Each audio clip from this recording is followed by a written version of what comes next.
Now, Australia and Papua New Guinea have agreed to close a detention facility at the centre of allegations of systematic abuse. The offshore detention centre on Manus Island is run by Australia and holds approximately 900 male asylum seekers.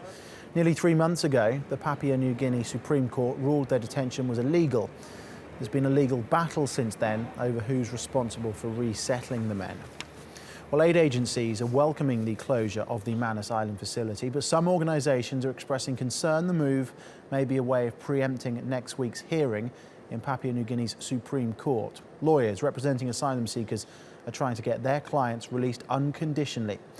Well, joining me now is spokesman for the Refugee Action Coalition, Ian Rintoul. Ian, thank you very much for talking to us. First things first, do you welcome the news that this centre is going to be closed? Well, of course we welcome the news, but the announcement's now three months old, so we really are concerned why it's taken Papua New Guinea and the Australian government 3 months before they've actually made an announcement that they intend to actually close the detention centre. And why do you think it has taken so long? What discussions do you think have taken place in the last 3 months? I think it's very clear that the Australian government has been doing everything it can, trying to ignore and to avoid the very clear decision of the PNG Supreme Court. It said unequivocally in April that the PNG government and Australian government must take immediate steps to close Manus Island, and essentially nothing has happened. And it really is only because that the full bench of the Supreme Court will be meeting again on Monday, the 22nd of August. So 3 days before there's to be another full bench hearing of the Supreme Court, suddenly there's been a meeting of the Australian and PNG governments to announce a closure. But we still have not got the details, and that is of some concern to us. So in terms of preempting the meeting of the PNG Supreme Court, what exactly is likely to be confirmed there, and why would this move be taken now? Well, the lawyers for the detained men on Manus Island were going to argue for the immediate and unconditional release from Manus Island, and for the return of all those that have been unlawfully taken by Australia to Manus Island, for them to be returned to Australia.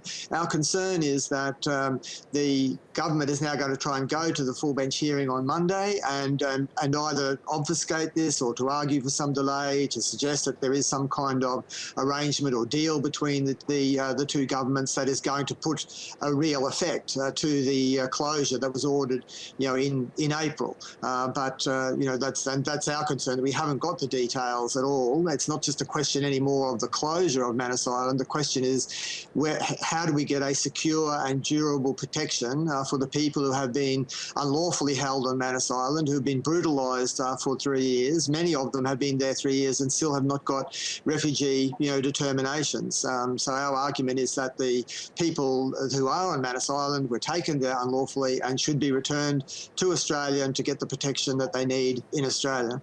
So what are the various options for what could happen next to the refugees?